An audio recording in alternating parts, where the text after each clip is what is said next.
Berikutnya sejumlah informasi kriminal dari berbagai daerah. Kami rangkum dalam Buserna.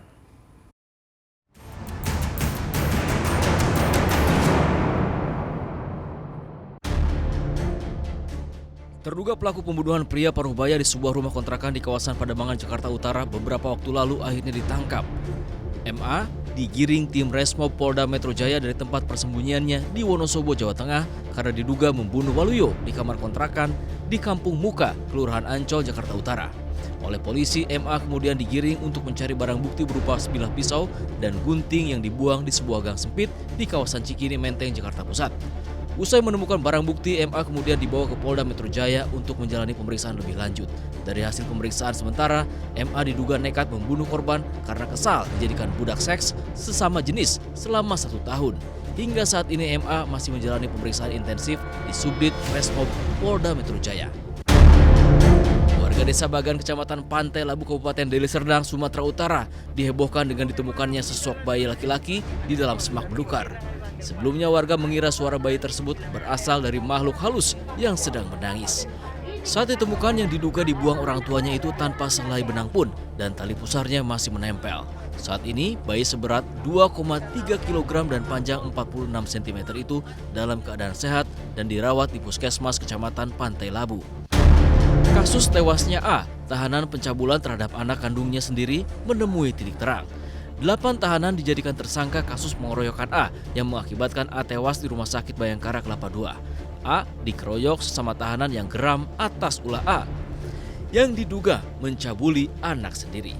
Polisi membantah pengeroyokan A ada kaitannya dengan uang yang diminta kepala kamar. Polisi menegaskan hasil investigasi tidak ditemukan adanya pungutan di dalam sel. Jasad A sudah dimakamkan pihak keluarga di Tonjong, Kabupaten Bogor, Jawa Barat.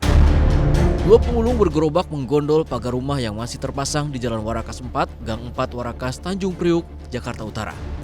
Dalam aksinya yang terekam CCTV, kedua pelaku berhenti di depan rumah yang pagarnya terbuka dan berpura-pura merapihkan isi gerobak.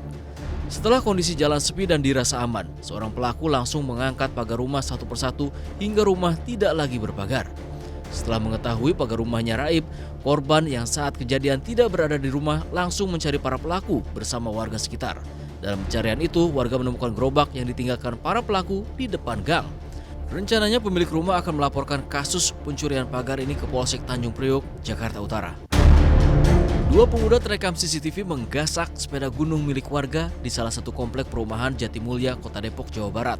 Dalam aksinya, kedua pelaku berbagi tugas. Satu pelaku mengawasi lokasi sekitar rumah korban, sementara satu pelaku lainnya bertugas sebagai eksekutor.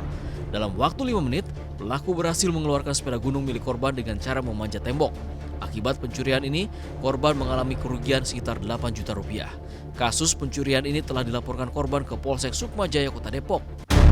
Seorang pelaku penggelapan sepeda motor diringkus di Jalan Kiai Haji Balki, seberang Ulu 2, Palembang, Sumatera Selatan, Senin siang. Tersangka dibekuk saat sedang melintas di TKP menggunakan sepeda motornya. Pelaku yang membawa senjata tajam sempat melawan polisi saat mencoba kabur, namun usahanya sia-sia setelah digagalkan polisi yang berjumlah lebih banyak. Pria berusia 20 tahun ini ditangkap karena telah membawa kabur sepeda motor milik temannya sendiri pada 18 Februari 2023 lalu. Sepeda motor tersebut lalu dijual pelaku kepada seorang penadah seharga 2 juta rupiah. Berdasarkan catatan polisi, tersangka merupakan residivis kambuhan atas kasus yang sama. Polisi saat ini masih mencari keberadaan barang bukti sepeda motor yang telah dijual pelaku kepada penadah.